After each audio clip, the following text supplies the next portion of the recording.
ఈరోజు మనం తీసుకొచ్చిన టాపిక్ ఏంటంటే క్యూరింగ్ ఎన్ని రోజులు చేసుకోవాలి? చేసుకుంటే ఏ విధమైన ఉపయోగాలు? ఇదనేది తెలుసుకుందామండి. మనకి ముందుగా తీసుకుంటే కింద ప్లెయిన్ సిమెంట్ కాంక్రీట్ అంటాం. అంటే ఫుటింగ్స్ లెవెల్ నుంచి ఇది మినిమమ్ 1 వీక్ అనేది చేసుకోవాలండి. అట్లాగే ప్లింత్ బీమ్స్, కాలమ్స్ ఇయి ఉంటాయి గదా! వీటికనేసి మనం మినిమమ్ 1 వీక్ అనేది క్యూరింగ్ చేయాలండి.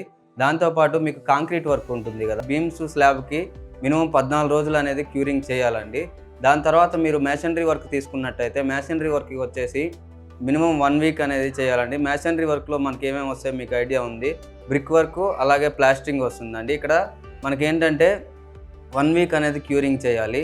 కాంక్రీట్‌లో అసలు క్యూరింగ్ ఎందుకు చేస్తాం? క్యూరింగ్ ఎందుకు చేస్తామంటే కాంక్రీట్‌లో ఉన్న వేడిని బయటికి పంపించడానికి మాత్రమే క్యూరింగ్ చేస్తాం మనం. కాబట్టి క్యూరింగ్ అనేది నెసెసరీ. సో, క్యూరింగ్ అనేది కాంక్రీట్‌లో ఏ విధంగా ఉపయోగపడుతుంది? క్యూరింగ్ చేసేటప్పుడు కాంక్రీట్‌లో మనకేమైతుందంటే 7 రోజులకి మీరు తీసుకున్నట్టయితే 70% బలం వస్తుంది. అట్లాగే 14 రోజులకి 90% బలం అనేది వస్తుంది. 28 డేస్‌కి గాని మనకి 100% రీచ్ అవ్వదు. అందుకే మనం ఏం చెప్తాం అంటే 14 రోజులు మినిమమ్ క్యూరింగ్ అనేది చేయాలి.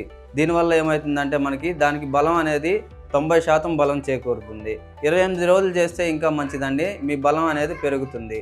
ఇంకోటి చాలామంది అంటారు అపోహ, క్యూరింగ్ ఎంత చేస్తే అంత బలం అనేసి అంటారు. అట్లా కాదండి. మనకేమవుతుందంటే వేడిని పంపించడానికి మాత్రమే క్యూరింగ్ చేస్తాం. అంటే హైడ్రేషన్ ప్రాసెస్ అనేది స్టార్ట్ అవ్వడానికి మాత్రమే క్యూరింగ్ చేసేది. కాబట్టి మీరు సింపుల్‌గా అనొచ్చు. నేను మీకు అర్థమైన భాషలో చెప్తానండి. క్యూరింగ్ కొంతమంది చాలామంది చూపించి నాచు పట్టేదాకా చేపిస్తారు ఇట్లా చూపించి. దానివల్ల ఏంటంటే నాచు పట్టడం మీన్స్ అంటే బ్యాక్టీరియా వచ్చినట్టు. ఆ బ్యాక్టీరియా ఏమవుతుందంటే తినేస్తుంది. మీకు భూప్రపంచంలో ఏదైనా గుర్తుపెట్టుకోండి, బ్యాక్టీరియా ఏదైనా తినేస్తుంది. మనిషినైనా తినేస్తుంది, వస్తువునైనా తినేస్తుంది, ఏదైనా తినేస్తుంది. సో, ఫంగస్ పట్టేదాకా క్యూరింగ్ చేయకూడదు.